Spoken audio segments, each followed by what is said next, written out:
Meus irmãos, nós queremos neste momento cumprimentar a todos os que estão presentes nesse santuário para esse momento de culto ao Senhor. Queremos saudar também aqueles que nos acompanham à distância através do rádio ou através da internet.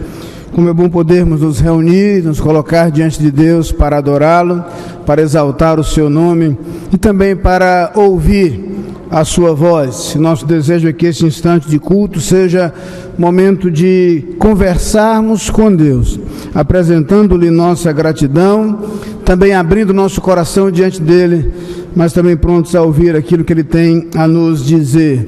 Nesse momento quero compartilhar algumas informações, algumas notícias à igreja. Temos vivido aí um final de semana de muitas atividades, também muitas emoções. Ontem, pela manhã, estávamos juntos com a família do irmão Bianô, Patrícia e Douglas, celebrando ali o aniversário de 1 ano das gêmeas, Rebeca e Giovana, grande celebração. Ontem à tarde aconteceu o casamento da Lucy Cleide, que é a cessista que trabalha com as crianças, e o Bruno, seminarista.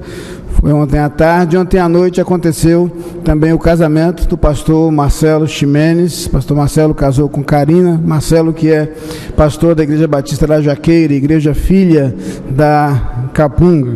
Mas também ontem aconteceu o falecimento da irmã Helena Assis. Hoje pela manhã, muitos irmãos chegaram mais cedo, puderam acompanhar. Realizamos no horário da Escola Bíblica Dominical o culto de gratidão a Deus pela vida da irmã Helena. Alguns irmãos seguiram com a família nesse instante para o cemitério, onde acontecerá o sepultamento logo mais às 11 horas. Comprometemos-nos a continuar orando pela família da irmã Helena nesse momento de separação e de saudade. Queremos lembrar aos irmãos algumas atividades da igreja, o boletim faz referência a algumas delas. Lembramos um encontro com todos os professores de jovens e adultos. O encontro acontecerá depois do almoço, 1h30 da tarde, aqui na igreja. E os irmãos, então, os que quiserem almoçar aqui já ficarão direto. Os que saírem para almoçar, retornem. 1h30 haverá esse encontro com professores de jovens e adultos. Queremos lembrar também aos irmãos as atividades normais da semana, e o boletim faz referência a elas, inclusive as atividades dos grupos familiares.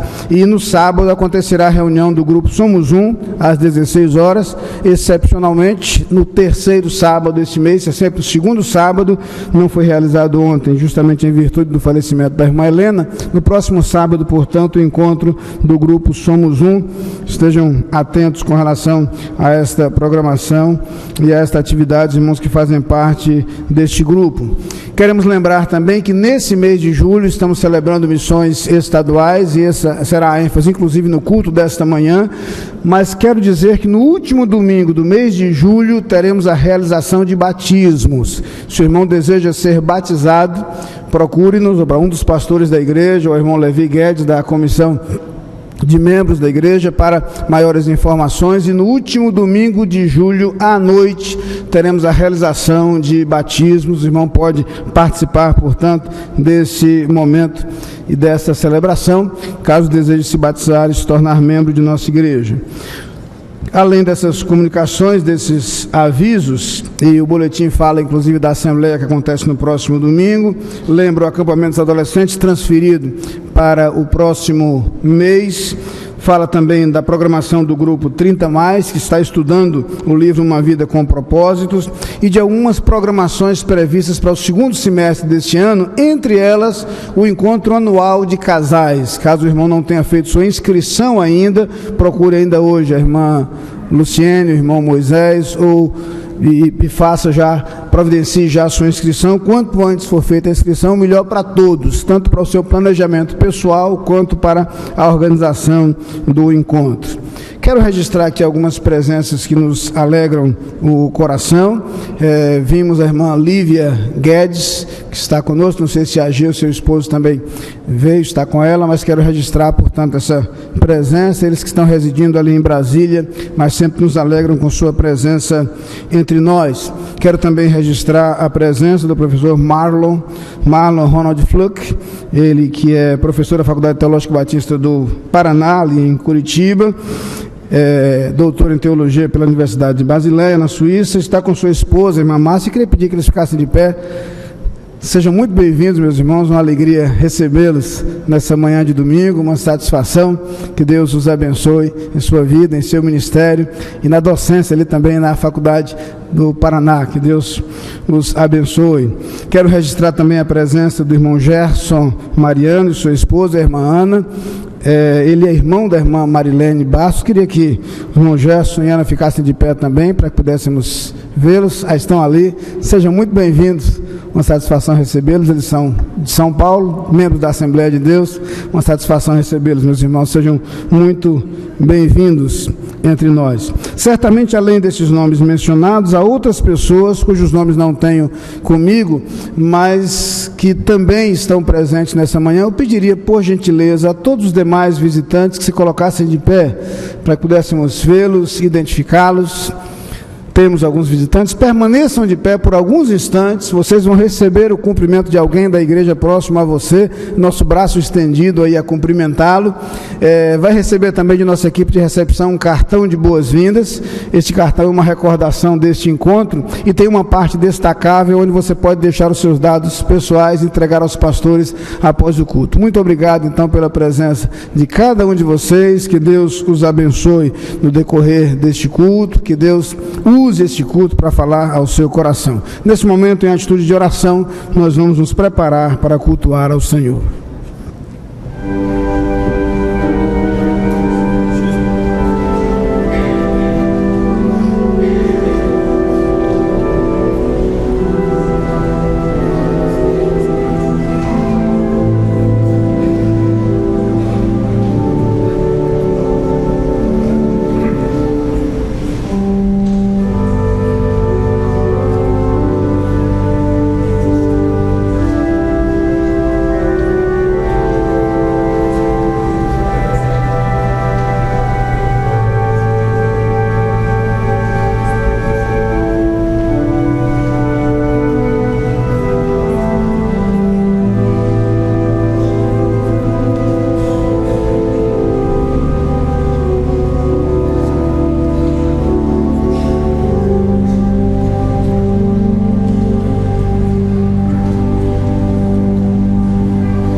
Convido a congregação a se colocar de pé, para que juntos façamos a leitura do introito bíblico, extraído do livro do Levítico, no capítulo 20, versículo 26. E ser-me-eis santos, porque eu, o Senhor, sou santo, e vos separei dos povos para serdes meus.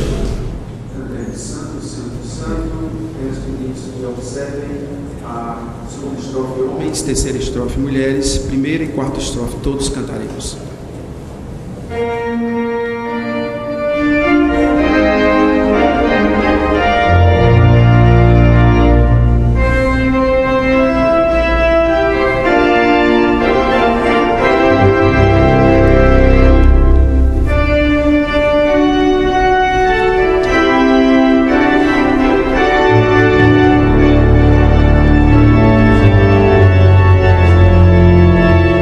Santo, Santo, Santo.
Oremos.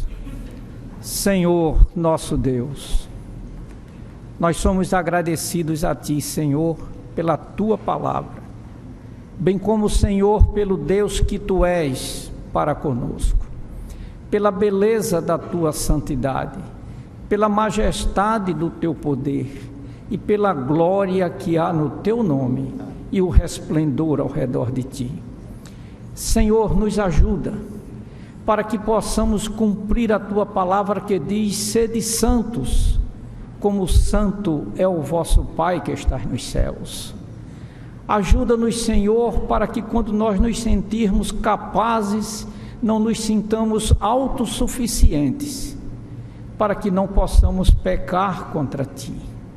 Porque toda a força, porque o realizar e o agir vem de Ti, Senhor, e não é fruto das nossas forças e das nossas habilidades, mas tão somente a essência do Teu poder agindo nas nossas vidas.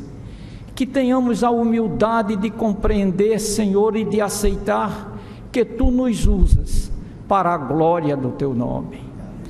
Ajuda-nos, Senhor, para que nos nossos momentos de fraquezas, nós não venhamos a nos acomodar no erro e no pecado, atribuindo, Senhor, que a carne é fraca.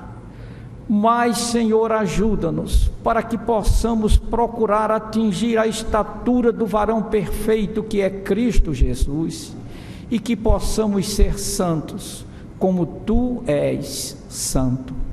Abençoa a Tua igreja, abençoa o Teu povo que aqui se encontra neste momento, bem como todos aqueles, Senhor, que estão a nos ouvir neste momento nos mais distantes rincões desta terra e deste mundo. Conforta-os, consola-os, vai ao encontro das necessidades dos Teus filhos e mostra a eles, Senhor, o Teu poder.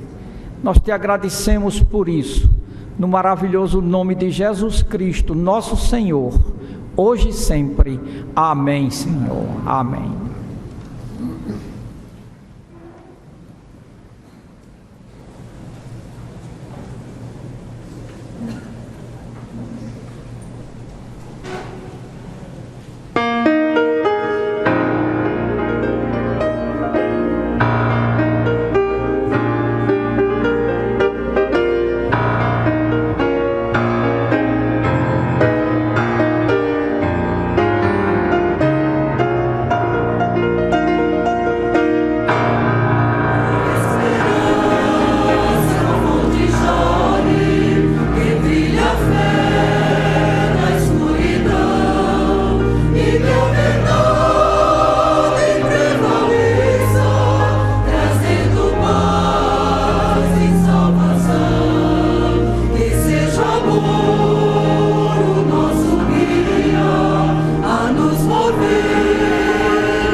Quero apenas, antes do momento de oração, registrar nossa satisfação em receber o nosso ministro de música, o diácono Apolônio Ataíde, e a irmã Eliana, ele que retorna de gozo de férias. É muito bom tê-lo de volta, muito bom saber desse tempo de descanso. Esperamos que tenha sido uma bênção para a sua vida e esperamos aqui energias renovadas para o trabalho. Pelo menos isso a gente pode lhe prometer, muito trabalho.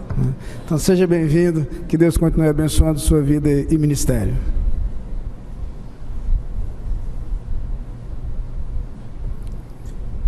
Ainda no sentido de agradecer a Deus, no momento de gratidão, agradecemos a vida do irmão Apolônio, irmã Eliana, como o pastor falou, mas eu convido os aniversariantes da semana para que venham aqui à frente.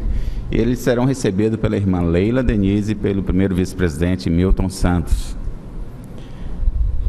Então, todos os aniversariantes desta semana que estão presentes poderão vir aqui à frente. E aqueles também que completam mais um aniversário de casamento. Dentre esses, eu destaco 2 casais. Ontem, o irmão Cláudio e a irmã Lúcia Melo completaram 34 anos de casados, bodas de Oliveira. E na quarta-feira, nosso pastor, o pastor Ney Ladeia e a irmã Alice Ladeia, completam 26 anos de casados, bodas de Alexandrita. A esses casais e aos aniversariantes, eu digo que eles que continuem falando a linguagem do amor, porque sem falar, sem mostrar essa linguagem, falaríamos só barulhos, faríamos somente barulhos, né? Os irmãos Carlos Spakov, Sérgio Velho e a irmã Marli viajarão para a Convenção Internacional dos Gideões Internacionais.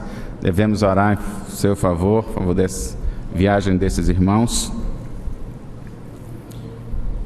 E devemos ainda continuar orando por alguns pastores, pastor Guimarães, pastor Oliveira Araújo, pastor Samuel Santos, pastor Sidney Leite,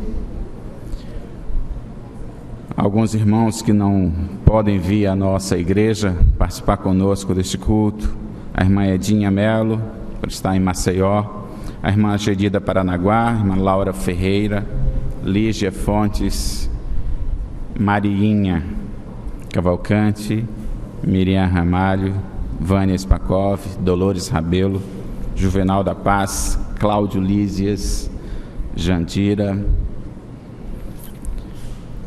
Devemos ainda continuar orando por Mariana Bechara, pela sua família, por Pedro Augusto, por Leila, uma adolescente que estava no hospital, pela irmã Cleonice Melo, o irmão Ivanildo Cruz, pela irmã Keila Guimarães, pela recuperação da irmã Marta Peixoto, uma cirurgia que ela foi submetida, por Dione Aquino.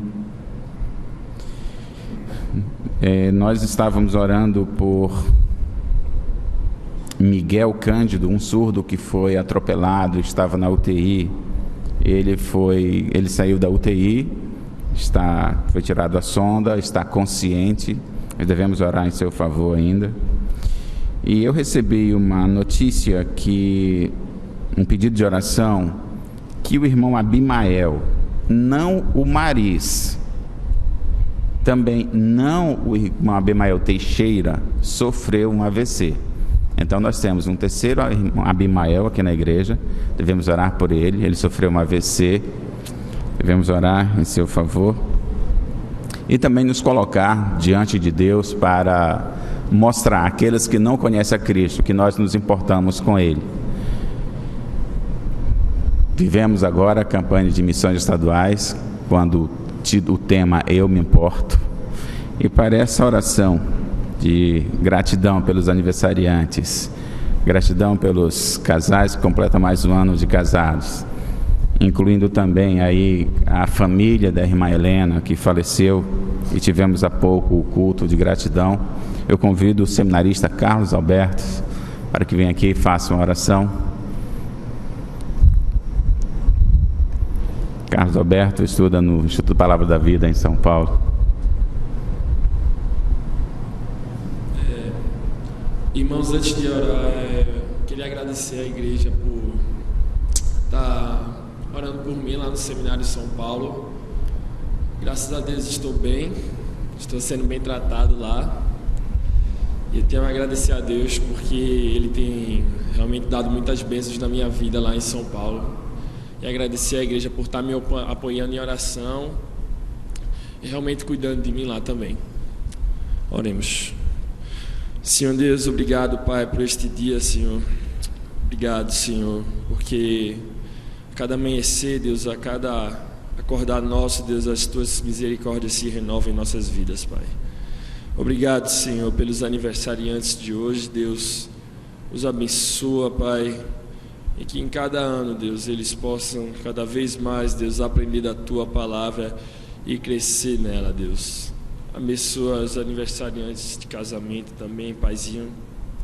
Especial abençoa o pastor Ney, Senhor, que tem me ajudado tanto, Deus, que tem ajudado tanto esta igreja, Deus.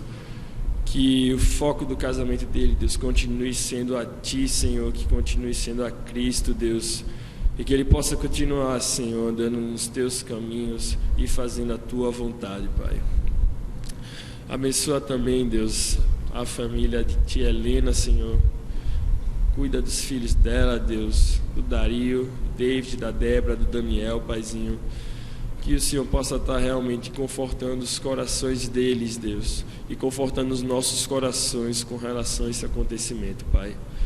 Obrigado, Deus, por termos certeza, Deus, de que a morte não é a morte, Deus, mas apenas o começo da verdadeira vida, Pai. E porque, Senhor, o Senhor está conosco para sempre aqui e na eternidade, Senhor. Obrigado, Deus, por estar de volta em casa com meus irmãos. Muito obrigado, Deus, pelo dia, Deus, e por todas as bênçãos das quais o Senhor tem nos dado. Esta é a oração que eu faço em nome de Jesus. Amém. Amém.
Nós queríamos, nessa parte do culto, ter um momento especial de gratidão a Deus.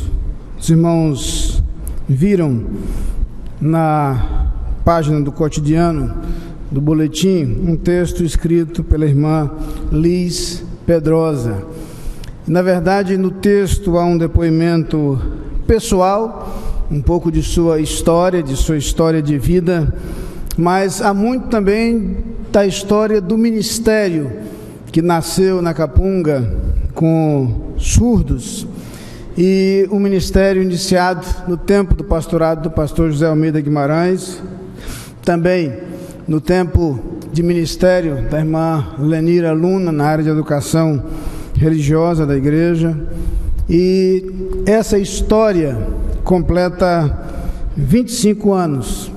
Exatamente no dia 12 de julho de 1990, a irmã Liz Pedrosa iniciou um curso de Libras, na época ministrado pelo professor Daniel Salles, e em seguida deu continuidade à sua formação. E aquele foi um momento muito significativo, porque de certa forma Deus plantava ali a semente de um trabalho que se desenvolveria.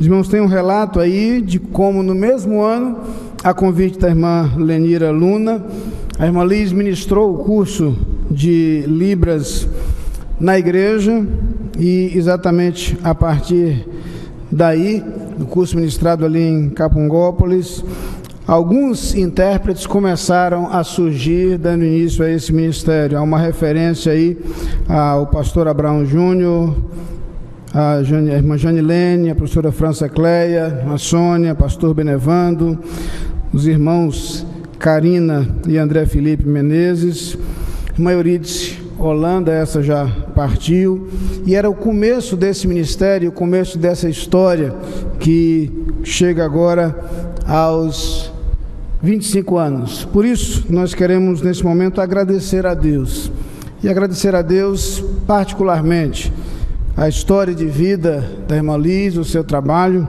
Eu queria pedir a ela, e queria saber se o pastor Benevando teria um outro intérprete que pudesse assumir, porque eu queria que o pastor Benevando ficasse com a irmã Liz aqui e a recebesse nesse momento. Se possível, algum outro intérprete assumisse a posição, se fosse possível. Temos, sim. Pronto. Então eu queria que nós nesse momento agradecêssemos a Deus a vida da irmã Liz, o seu ministério e o seu chamado para atuar nessa área, porque ali nasceu, já no coração de Deus, aquilo que se tornaria em nossa igreja, esse lindo ministério, hoje Ministério de Apoio à Pessoa com Deficiência, que tem alcançado tantas vidas, tantas pessoas, ministério que tem marcado a história de nossa igreja, a vida de nossa igreja. Naturalmente temos um desejo muito grande de que esse ministério se amplie, cresça, alcance um número cada vez maior de surdos, mas também um ministério que atua em outras áreas, como já começa a funcionar, atingindo outros grupos de pessoas com deficiência, sempre com o propósito, com o objetivo de fazer a mensagem da Palavra de Deus chegar a cada coração. Eu queria convidar os irmãos a se colocarem de pé neste momento. Nós vamos orar ao Senhor. Queria pedir ao pastor Mateus Souza que nos dirigisse a Deus nessa oração. Nessa oração, agradecesse a Deus a vida da irmã Liz Pedrosa, agradecesse o seu trabalho entre nós, em nossa igreja, o seu ministério, particularmente agradecesse a sua contribuição com o surgimento, o nascimento, o desenvolvimento e a realização das realizações do ministério com surdos em nossa igreja, hoje Ministério de Apoio à Pessoa com Deficiência. Vamos orar expressando assim nossa gratidão a Deus por esse momento tão significativo na história dela, mas também na história de nossa igreja. Senhor, nós queremos te dar graça, Pai, por mais esse culto que nós prestamos a Ti, Senhor, e agora especialmente te louvar por esse ministério, Senhor, Ministério de Apoio à Pessoa com Deficiência, que ajuda a nós como igreja, Senhor, a levar o Teu Evangelho às pessoas que precisam ouvir de todas as formas, Senhor. Obrigado porque o Senhor colocou isso no coração de algumas pessoas, Senhor, e hoje, 25 anos depois, esse ministério se expandiu, Senhor, atendendo não só aos surdos, mas a todas as pessoas que têm algum tipo de deficiência, Senhor. Te louvamos especialmente pela vida de Liz, ó Pai, que se dedicou desde o início, Senhor, que fez um curso logo no começo desse ministério, Senhor, e tem estado até hoje, Senhor, ao longo desses 25 anos, servindo em todos os cultos, em todas as programações, Senhor, dividindo o que ela aprendeu com outros intérpretes, Senhor, e ajudando esse ministério a crescer, Senhor.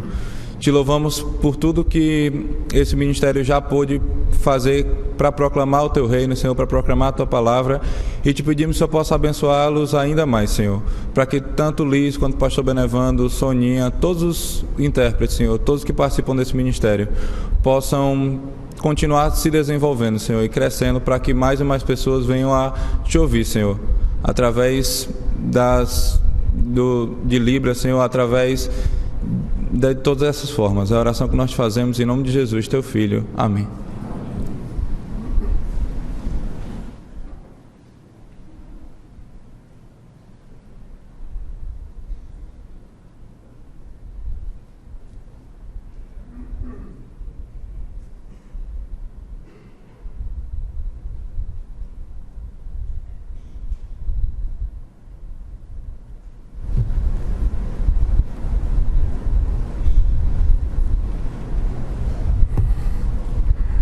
Estamos iniciando o nosso momento de entrega dos nossos dízimos e ofertas.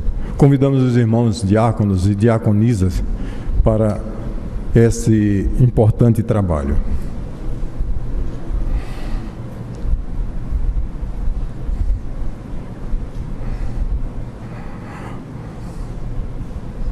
Nós temos oportunidade de testemunhar do nosso, através dos nossos, de evangelizar a todo instante, através das nossas atitudes, do nosso proceder, das nossas decisões no mundo, seja no trabalho, na escola, nas reuniões sociais, etc. Lendo o livro de Billy Graham, me impressionou as palavras, que é muito importante para este momento. Diz o seguinte: o mundo julga o cristão por sua vida, não por sua crença. Os seus atos são indicativos da sua fé. Através dos nossos dízimos, mantemos 14 frentes missionárias. 14 frentes missionárias, congregações em Brejão, Janga, São Lourenço da Mata, 3 frentes de missões urbana, Cristolândia, Motoculto, Desafio Jovem, PEP em Nova Tiúma, apoio a seminarista. Nós estamos em plena campanha de missões estaduais. Esta é uma oportunidade.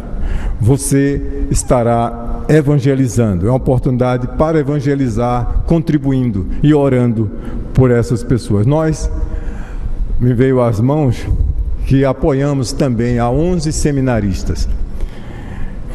Em Romanos 10, 13 a 15, nós lemos o seguinte: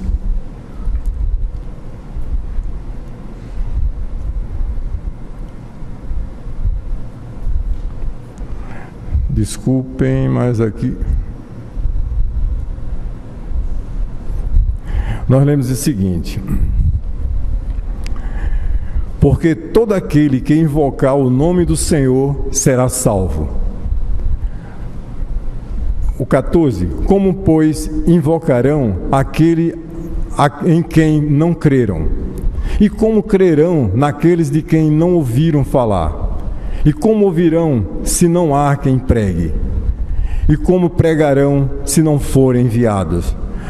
Assim como está escrito: quão formosos os pés dos que anunciam as coisas boas.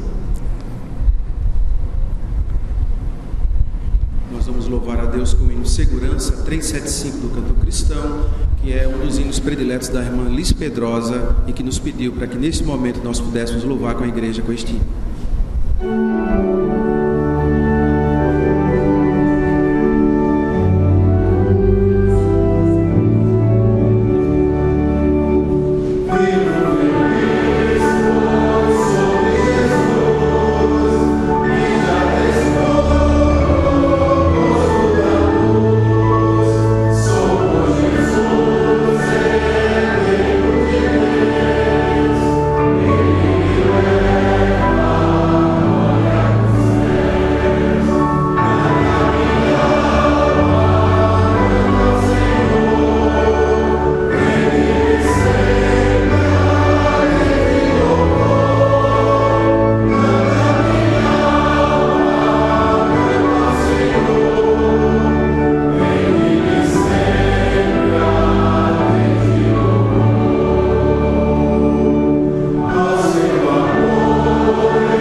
Em 2 Coríntios 9, 11, 12, nós lemos o seguinte: enquanto em tudo enriqueceis para toda a liberalidade, a qual por nós reverte em ações de graças a Deus, porque a administração deste serviço não só supre as necessidades dos santos, mas também transborda em muitas ações de graças a Deus.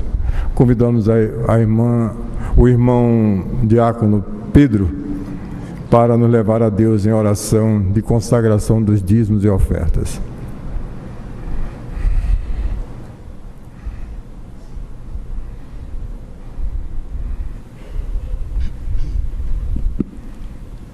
Oremos. Nosso Deus, nosso Pai que está nos céus, nós te somos gratos, Senhor, pelas tantas bênçãos que nos tem concedido. Te pedimos, Pai, que abençoa o teu povo até onde ele se encontrar, Senhor, e traz para ti, Senhor, tudo aquilo que for de bom e que tu puder dar a teus servos. Nós estamos esperando e também acreditando em ti. Por isso, Pai, agradecemos.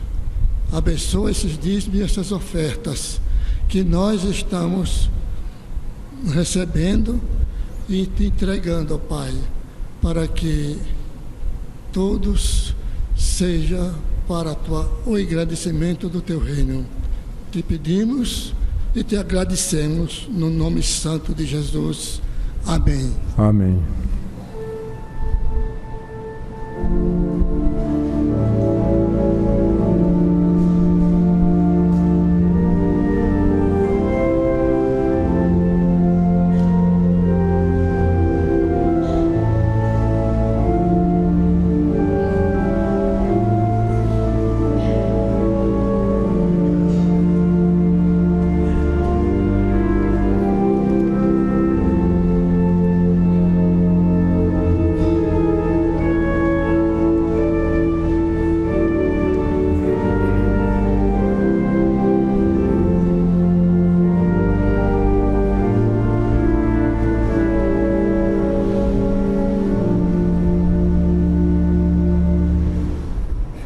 Estamos em plena campanha de missões estaduais. Antes de lermos o nosso tema e a nossa divisa, gostaria de refletir poucas palavras com os irmãos na capa do nosso boletim. Uma capa bem sugestiva mostra um terreno árido, uma terra seca e um céu sem nuvem, sem promessa de chuva. Mas gostaria que os irmãos não lembrassem somente do nosso sertão, mas lembrassem do estado como um todo. Vista essa figura, trazendo à nossa memória o coração, a vida, a família, a pessoa que ainda não foi alcançada pela graciosa mensagem das boas novas da salvação em Cristo Jesus. E aqui está: eu me importo.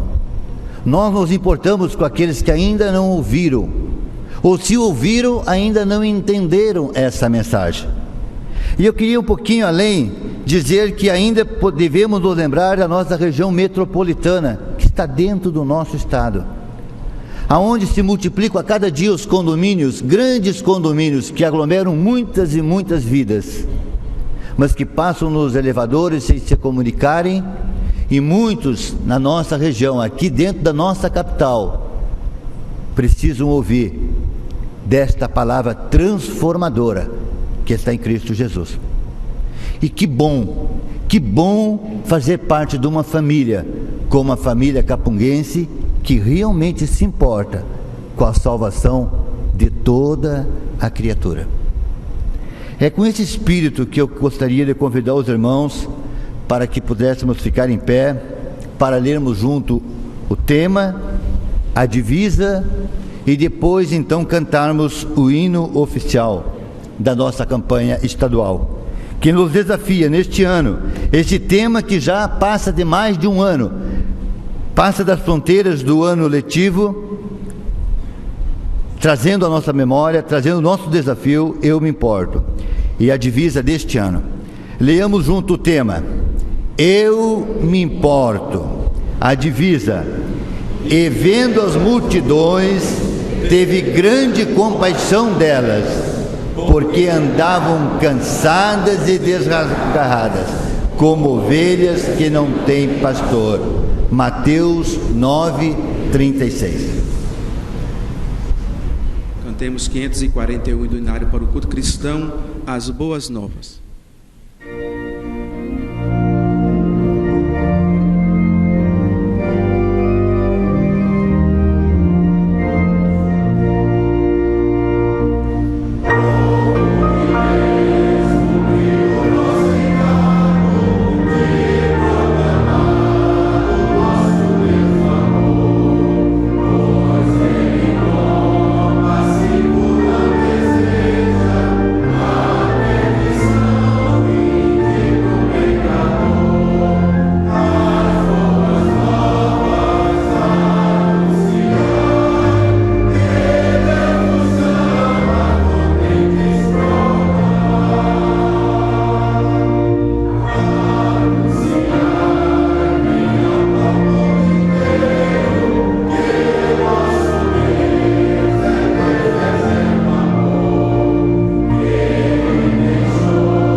Leamos então agora a leitura bíblica responsiva, extraída do livro de Isaías, capítulo 43, verso 1, 13 e 15. Eu sou o Senhor, e fora de mim não há Salvador. Eu anunciei e eu salvei, e eu o fiz ouvir.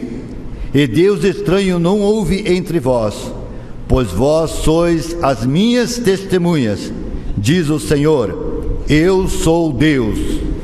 Ainda antes que houvesse dia, eu sou, e ninguém há que possa fazer escapar das minhas mãos.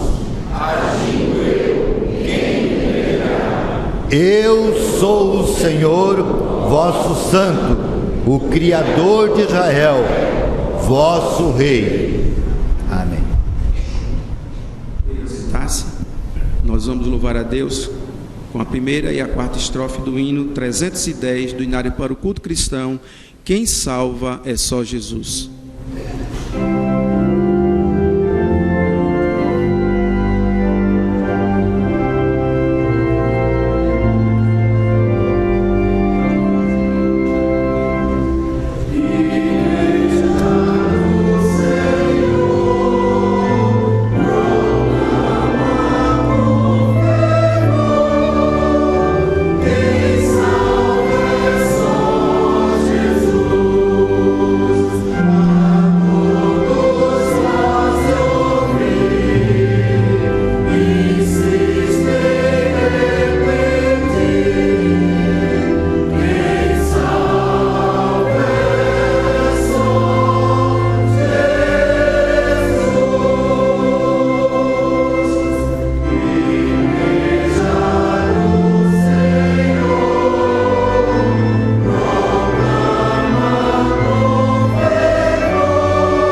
O tema e a divisa de nossa mensagem desta manhã, nós já vimos aí acima, já recitamos juntos, que é o tema de nossa campanha de missões estaduais para este ano, como lembrou o pastor Roberto, tema que já tem acompanhado a nossa convenção desde o ano passado e chama a nossa atenção para a necessidade que há de sermos tocados pela visão das necessidades.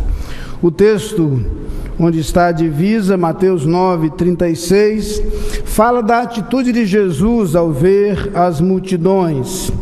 E vendo as multidões, teve grande compaixão delas, porque andavam cansadas e desgarradas, como ovelhas que não têm pastor. Muitas vezes nas Escrituras somos lembrados do modo como Jesus agia em relação às pessoas, mas o que me interessaria mais seria refletir sobre aquilo que o movia, aquilo que levava Jesus a fazer alguma coisa. Antes mesmo de meditar sobre aquilo que devemos fazer, gostaria de considerar com os irmãos aquilo que nos move. Jesus é tocado por aquilo que ele via. A nossa visão, a nossa percepção, a nossa leitura de cenário é a porta de entrada para a nossa motivação. No entanto, o mesmo cenário pode produzir em nós diferentes efeitos, diferentes resultados.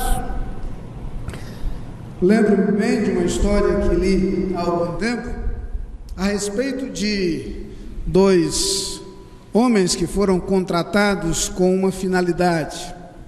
Eles iriam a um outro país a serviço de uma indústria de sapatos para identificar o mercado e ver as oportunidades e possibilidades, porque o desejo daquela empresa era começar a exportar sapatos para aquele país. Os dois foram em missão e algum tempo depois chega uma mensagem de um daqueles consultores dizendo: olhe, abortem o projeto de exportação de sapatos para cá. Aqui ninguém usa sapatos. Alguns dias depois, sem que eles houvessem se comunicado, o segundo consultor manda uma mensagem um tanto diferente: tripliquem o projeto de produção de sapatos. Aqui ninguém usa sapato ainda. O mesmo cenário pode produzir em nós diferentes motivações, diferentes ânimos. Fico a imaginar que o Neemias, que ouviu no palácio do rei as terríveis notícias a respeito de Jerusalém, do estado da cidade, da destruição dos muros, da miséria em que o povo havia se encontrado, poderia perfeitamente ter reagido da seguinte forma: Deus me livre de voltar lá. Eu espero nunca mais ter que ir a este lugar. Diferentemente disso, o Neemias, que ouve aquelas notícias, é o que se dispõe, e quando o rei indaga a respeito de seu estado, de suas preocupações, diz: se o rei me permitir e me der condições, eu quero ir lá. Que tipo de reação temos quando olhamos para a situação do mundo em que vivemos e encontramos um mundo distante de Deus, um mundo separado de Deus? Não apenas isso, mas um mundo muitas vezes claramente desinteressado pelas coisas de Deus. Podemos reagir simplesmente com uma extrema má vontade para agir em relação a este mundo. Podemos simplesmente achar que o caminho da omissão é o mais adequado, o mais conveniente, o mais normal. Afinal de contas, as pessoas não estão interessadas em ouvir sobre Deus. Mas podemos ter uma reação diferente, podemos ter uma atitude diferente. Podemos perceber nessas pessoas que assumem essa atitude em relação a Deus uma profunda necessidade. necessidade de ouvir e de conhecer uma mensagem capaz de demovê-las do seu estado, capaz de mudar sua circunstância, capaz de transformar sua condição. No texto que lemos, nós percebemos que Jesus viu a multidão. Uma visão que algumas vezes trouxe tristeza ao coração de Jesus, como quando ele olhou para a cidade de Jerusalém e disse: Jerusalém, Jerusalém, que matas os profetas e que apedrejas os que te são enviados. Quantas vezes eu quis ajuntar-te como uma galinha que ajunta os seus pintinhos debaixo de suas asas, e vós não o quisestes. Jesus chora sobre Jerusalém. Mas a decisão tomada por Jesus ao ver a multidão não é a decisão da omissão, não é a decisão da fuga, não é a decisão do distanciamento de pessoas que declaradamente não estavam interessadas nele e em sua mensagem. Jesus é movido de íntima compaixão. Gosto dessa expressão. O verbo grego traduzido aqui por movido de compaixão, em algumas traduções movido de íntima compaixão, é um verbo bem peculiar. Splarnitsomai é um verbo aqui encontrado naturalmente na voz passiva, conectado com a palavra splarhan, que significa literalmente entranhas. É a palavra usada para se referir ao mais íntimo do nosso ser. No sentido metafórico, é a palavra empregada algumas vezes nas Escrituras para trazer a ideia da origem dos nossos sentimentos, origem de nossas emoções, mas também origem de nossas decisões. É a fonte de nossas emoções mais íntimas, e justamente por isso este verbo passou a ser usado com o significado de um coração cheio de misericórdia. Não uma reação superficial, não uma atitude meramente mental, não a constatação de uma realidade e a decisão objetiva de agir em relação a ela, mas algo que brota de dentro do nosso ser, do mais íntimo do nosso ser. E o que nós descobrimos é que há muitas coisas na vida que nós podemos fazer, movidos apenas por decisões racionais. Há coisas que realizamos em nossa vida simplesmente porque decidimos que é melhor assim, ou porque constatamos que é nossa responsabilidade, ou porque de alguma forma fomos pressionados a agir dessa ou daquela maneira. Mas há um outro tipo de ação, a ação que brota do íntimo do nosso coração. Uma ação na qual costumamos ser muito mais persistentes e perseverantes. Uma ação na qual nós somos muito mais capazes de resistir às dificuldades. Uma ação na qual nós somos muito mais capazes de superar obstáculos e dificuldades. Uma ação na qual nós somos muito mais dispostos a pagar preços maiores e a assumir algumas vezes sacrifícios pessoais. Mas incrível, uma ação na qual invariavelmente experimentamos um grau muito maior de satisfação ao experimentar os resultados. É diferente se agimos movidos por uma percepção mental ou se agimos movidos por uma íntima compaixão.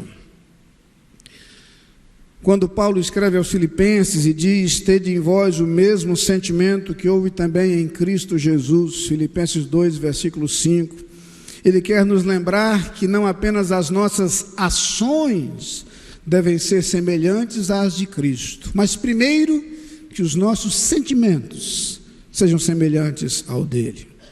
O que nos move? Descobrimos primeiro que, de acordo com as Escrituras, nós somos movidos por nosso relacionamento com Deus. O nosso Deus é um Deus relacional. A proposta do Evangelho é uma proposta relacional. Perceba então que a decisão por Cristo não é e não pode ser apenas uma decisão mental.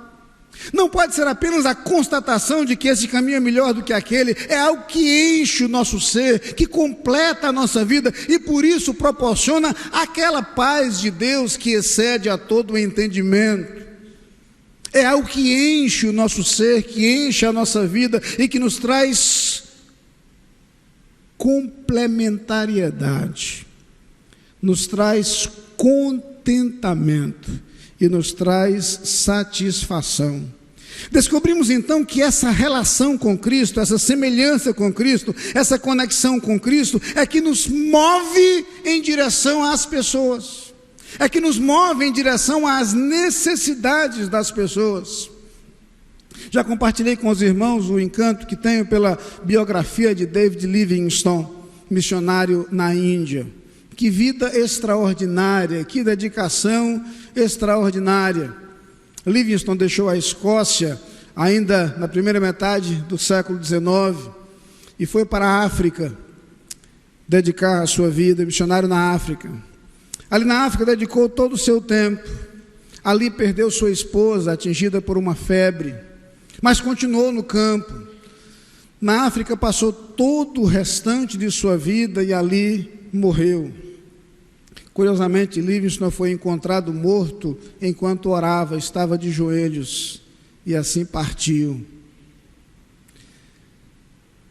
É interessante estudar a história de Livingstone, sobretudo, e já comentei com os irmãos isto, por um fato curioso ocorrido com alguns missionários que o sucederam. Alguns anos depois, algumas pessoas voltaram ao continente africano e passando pelas regiões onde ele estivera, começaram a falar sobre Jesus, um homem que amava intensamente, que atendia as pessoas, que ia em busca das pessoas. E aqueles missionários foram surpreendidos pelos nativos que disseram: nós conhecemos esse homem, ele morou aqui. Não, vocês não entenderam, estamos falando de alguém que viveu há 2000 anos atrás. Ao que eles retrucaram: não, este homem que o Senhor descreveu morou aqui entre nós há alguns anos, nós o conhecemos.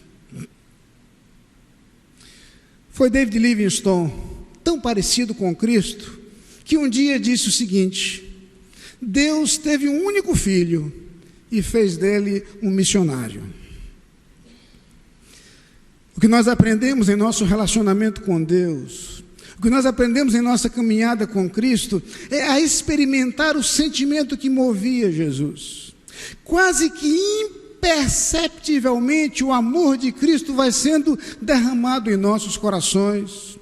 O modo como nós vemos os outros vai sendo transformado pela presença de Cristo em nós.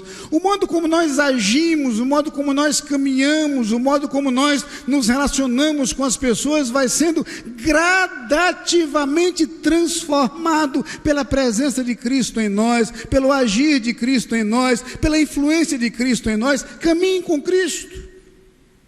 E à medida que caminhamos com Cristo, tornamos-nos semelhantes a Ele, mais parecidos com Ele, e descobrimos que na verdade a primeira coisa que nos move em direção às pessoas é o nosso relacionamento com Cristo, é a nossa comunhão com Ele, é a nossa conexão com Ele.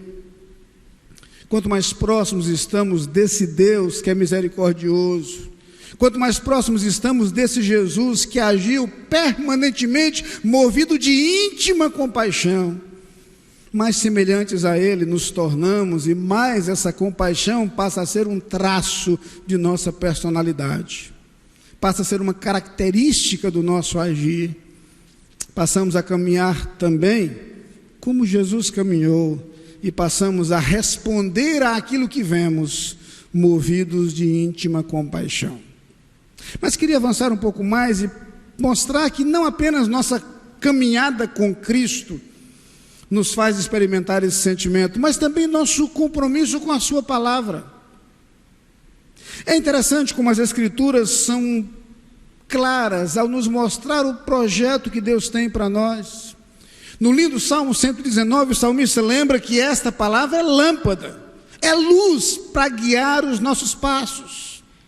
Lembra-nos que essa palavra é proteção contra o pecado, ela que nos ampara e nos faz ser fortes o suficiente para resistir às tentações.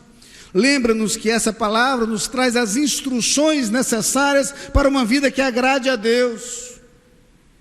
Lembra-nos que essa palavra nos apresenta o plano e o projeto de Deus para nós. E você já deve ter percebido que é justamente nas Escrituras que nos é apresentado o projeto que Deus tem para nós que conhecemos a Cristo.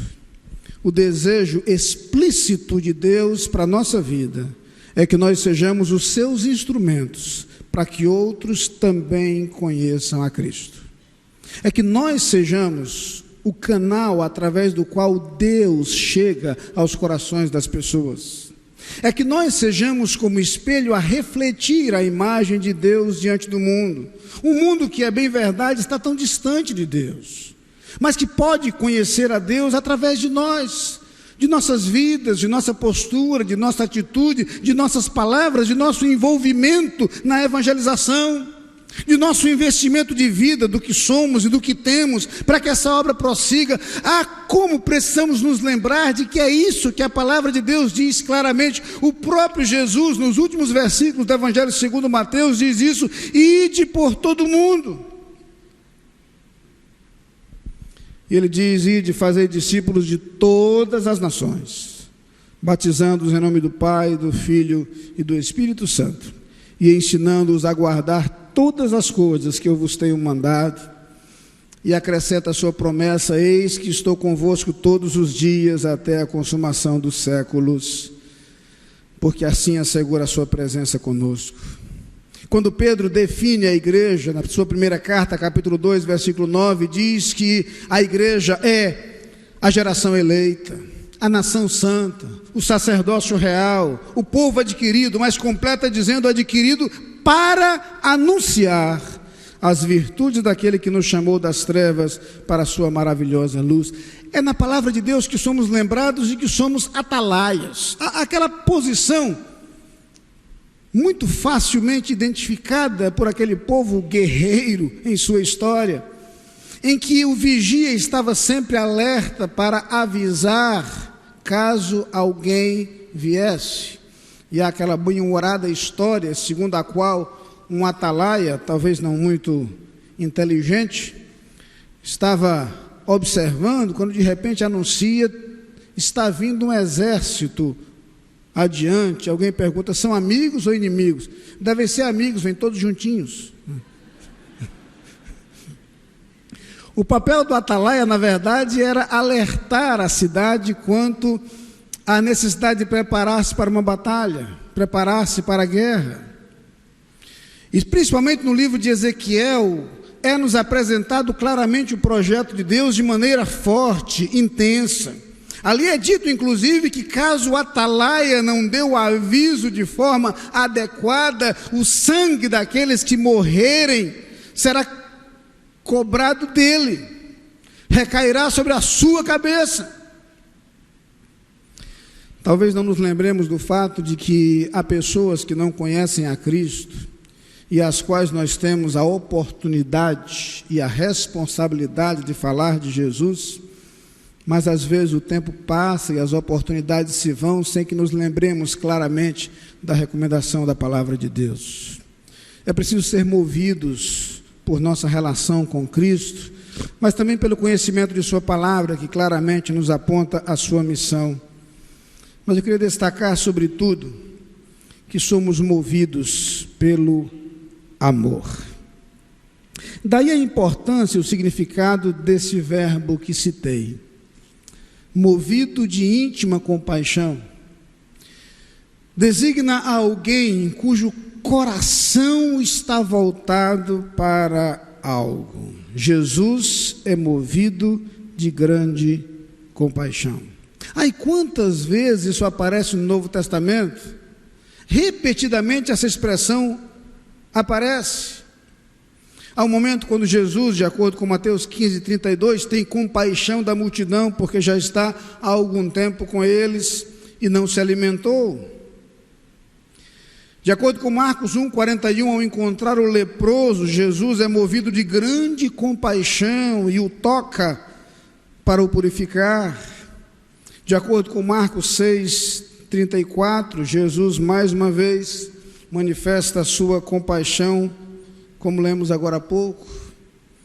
De acordo com Marcos 8, 2, mais uma vez, Jesus demonstra sua compaixão para com a multidão. De acordo com Lucas 7, versículo 13, Jesus conhece a mãe daquele jovem que morreu em Naim, conhecida como a viúva de Naim. Jesus é movido de íntima compaixão para com ela. Poderíamos citar tantas outras ocasiões em que essa expressão aparece, referindo-se à atitude de Jesus. A verdade é que o que Cristo quer encontrar em nós, muito mais que uma atitude correta, é a motivação correta. Deus nos quer movidos de amor, de uma verdadeira compaixão pelas pessoas, de uma genuína preocupação com as pessoas perdidas. Deus quer que nos lembremos de que as pessoas que não têm Cristo não têm esperança, de que as pessoas que não têm Cristo não têm paz, de que as pessoas que não têm Cristo caminham para a perdição, como claramente as Escrituras dizem. Mas Ele quer que isso nos mova, que isso nos incomode, que isso nos toque, que isso nos motive, que isso nos faça agir em relação a essas pessoas cheios de amor no coração. Mas há um detalhe interessante que eu preciso mencionar. Dentre os textos que encontrei no Evangelho, em que a expressão compaixão aparece, há um em que a proposta é inversa àquela que costumamos encontrar.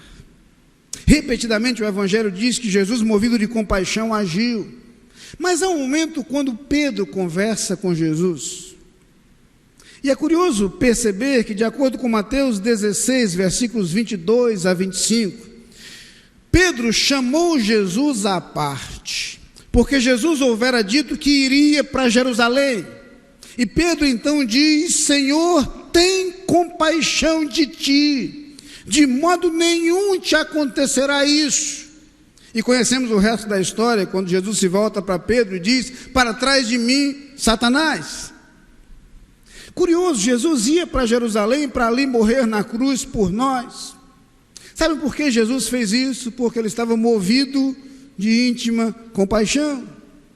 Pedro então alerta Jesus que ele tivesse compaixão de si mesmo e não fosse a Jerusalém. E aqui eu sou obrigado a dizer que algumas vezes minha demonstração de compaixão pelos outros implicará em não ter compaixão de mim mesmo. Quando um servo de Deus decide abrir mão do conforto, das facilidades, para se envolver num projeto missionário desafiador, nós temos um exemplo muito claro de alguém que, ao invés de ter compaixão de si mesmo, foi movido pela compaixão para com os outros. Quando nós somos desafiados a abrir mão de alguns confortos e comodidades de nossa vida, às vezes da comodidade da omissão, para agir em favor das pessoas perdidas, talvez se requeira de nós que deixemos de ter compaixão de nós mesmos para termos compaixão dos outros. Ou talvez, inversamente falando, muitas vezes, o que tem nos impedido de ter compaixão dos outros é a compaixão que temos de nós mesmos. Talvez por trás da nossa pouca atuação para que as pessoas conheçam a Cristo, haja um pouco de egoísmo, de preocupação apenas com a nossa própria vida, com a nossa salvação já garantida em Cristo Jesus. Mas quando somos movidos de íntima compaixão, a compaixão de nós mesmos é substituída pela compaixão dos outros. Deixamos de ser compassivos para conosco, para ser compassivos para com as pessoas que precisam do Evangelho de Cristo Jesus. A história da evangelização é feita através da história de homens movidos de compaixão. Homens como John Knox, tão conhecido, que em sua oração dizia ao Senhor: dá-me a Escócia ou morrerei. Nada é tão importante. Homens como o apóstolo Paulo, que dizia: em nada tenho a minha vida como preciosa para mim mesmo, contanto que cumpra a minha carreira e o ministério que recebi do Senhor para dar testemunho do evangelho da graça de Deus. O que outorga valor e significado à minha vida, o que dá sentido à minha existência, é poder levar Cristo a outras pessoas, é poder proporcionar a outras pessoas a oportunidade de conhecer a esperança que eu encontrei, de encontrar a paz que eu encontrei em Jesus, e que jamais poderá ser encontrada em nenhum outro lugar. Eu sei disso. Quando sou movido de compaixão, eu consigo deixar de olhar para mim mesmo, para olhar para os outros. Gosto da narrativa encontrada no segundo livro dos Reis, no capítulo 7.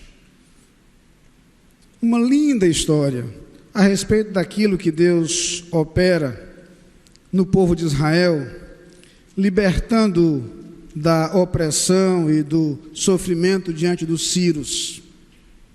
O exército sírio havia sitiado a cidade. E sitiara de tal forma que a população começou a padecer necessidade. O estado de fome era extremo, era absurdo, e o texto descreve com muita clareza e com cores muito vivas a miséria em que o povo vivia por causa do sítio e pela impossibilidade de buscar alimento. Naquela ocasião, Deus providencia a vitória.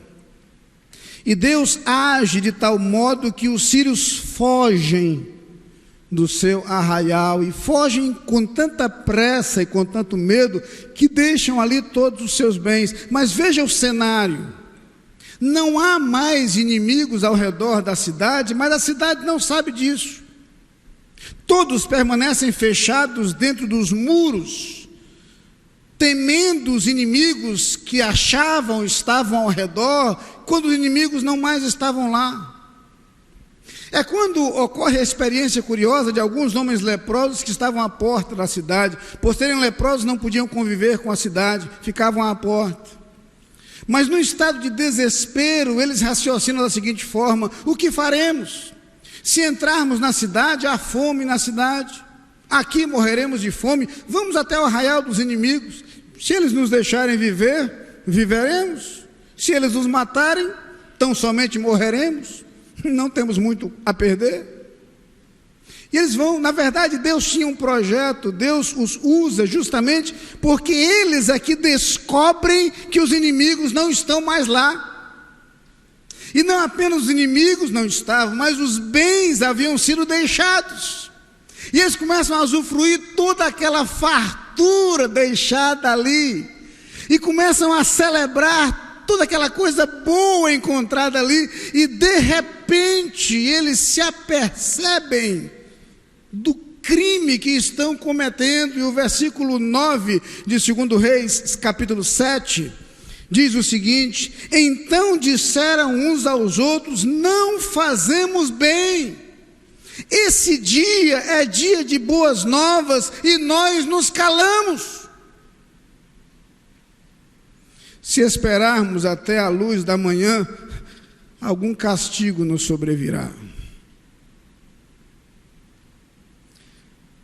Havia pessoas morrendo na cidade, enquanto eles usufruíam a fartura encontrada no arraial dos sírios. E eles se aperceberam de que aquele era o momento em que eles precisavam compartilhar com a cidade a vitória. Eles precisavam levar à cidade a esperança. Eles precisavam levar à cidade a notícia da salvação. Quantas vezes, irmãos, nós nos comportamos como aqueles homens, felizes porque encontramos a salvação em Cristo Jesus, felizes porque temos a certeza da vida eterna, felizes porque tivemos nossos pecados perdoados, felizes porque podemos nos relacionar com Cristo, felizes porque podemos celebrar juntos a presença de Cristo em nossa vida. enquanto há tantas pessoas que não conhecem a Cristo, há tantas pessoas que não têm esperança, há tantas pessoas que não têm salvação. Talvez precisemos deixar de ter compaixão de nós mesmos e ser movidos de íntima compaixão pelos outros. Para que assumamos uma atitude semelhante à de Cristo Jesus. É preciso dizer para as pessoas perdidas: eu me importo. Entristece o meu coração saber que as pessoas estão perdidas e sem salvação. Entristece o meu coração saber que as pessoas que não conhecem a Cristo não têm esperança. Mas eu não preciso apenas constatar isso. Eu preciso que isso mova o meu coração. Meu coração é movido quando eu caminho com Cristo. Meu coração é movido quando eu conheço a sua palavra. Meu coração é movido quando eu sou capaz de amar as pessoas perdidas. Curve sua cabeça nesse instante. Eu queria que você primeiro conversasse com Deus, agradecendo o privilégio de conhecer a palavra de Deus, o privilégio de conhecer a mensagem de Cristo, que traz esperança, que traz paz, que traz a certeza da vida eterna. Agradecesse agora a alegria de ter conhecido a Cristo pessoalmente. Mas eu queria que você pedisse a Deus agora que colocasse no seu coração a visão das pessoas que estão perdidas. Talvez dentro de sua família, talvez entre seus amigos, entre seus vizinhos, entre seus colegas. Talvez em outros lugares dessa grande cidade do Recife, talvez em outras regiões do nosso estado. E assim como Jesus, que vendo a multidão, foi movido de íntima compaixão, que essa visão das almas perdidas também mexa com o seu coração. E você diga ao Senhor que quer ter o seu amor, o amor de Deus derramado em seu coração. E quer agir movido por essa compaixão. Eu quero orar nesse instante. Se você deseja fazer esta oração também, silenciosamente no íntimo do seu coração, faça comigo. Senhor Deus, eu quero te agradecer a bênção de conhecer a Jesus, a esperança que há em Cristo, a paz que Cristo me traz, a certeza da vida eterna. Muito obrigado porque os meus pecados foram perdoados e eu posso me relacionar contigo e caminhar ao teu lado. Mas eu quero também te pedir perdão, Senhor, porque eu sei que há muitas pessoas que eu conheço que não têm essa esperança. Há muitas pessoas que eu conheço que não têm essa paz.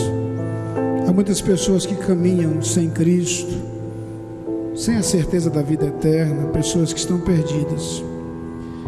Oh Pai, eu quero que esta visão das pessoas perdidas mova o meu coração. Perdoa-me, porque às vezes eu tenho muito mais compaixão de mim mesmo do que dos outros. E mostra-me, Senhor, o que eu preciso fazer para que outros conheçam a Cristo. Ajuda-me, Pai, a agir, a contribuir, a orar mais por essa obra. Toma a minha vida e usa a minha vida como instrumento teu, para que outras pessoas conheçam a Cristo. Eu quero mostrar que eu me importo com as pessoas perdidas. Eu quero ser um instrumento nas tuas mãos. No nome de Jesus, amém. O hino que vamos cantar agora é também uma oração ao Senhor, pedindo que Ele nos dê exatamente a sua visão, aquela visão capaz de mexer com o nosso coração, aquela visão capaz de nos mover em direção às pessoas que precisam de Cristo. Cantemos: dá-me tua visão, Senhor. Tua visão,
saiamos daqui com esta visão e com esse amor no coração, de tal maneira que sejamos instrumentos nas mãos de Deus para compartilhar o seu amor e a sua graça com outras pessoas. Queremos desejar uma tarde abençoada por Deus para todos. Estaremos juntos hoje à noite para cultuar ao Senhor novamente e esperamos revê-los a todos vocês. Eu os convido a se colocarem de pé para a bênção, após o que nós oraremos silenciosamente e após a saída dos pastores, os irmãos poderão deixar este santuário. Quero compartilhar com os irmãos o convite que recebemos da professora Iraci Leite para a sua colação de grau no curso de Direito da Universidade Católica de Pernambuco, ao final deste mês, dias 22 o culto e dia 28 a colação de grau. Parabenizamos a irmã Iraci por essa conquista, por essa vitória. Aos irmãos que forem almoçar aqui na igreja, poderemos ter mais um tempo de comunhão e convívio. Vamos curvar as nossas cabeças para a bênção. Que o amor de Deus, o nosso Pai, a graça do nosso Senhor Jesus Cristo, a comunhão e as consolações do Espírito Santo sejam sobre todo o povo de Deus espalhado pela face da terra, hoje e para todo sempre. Amém.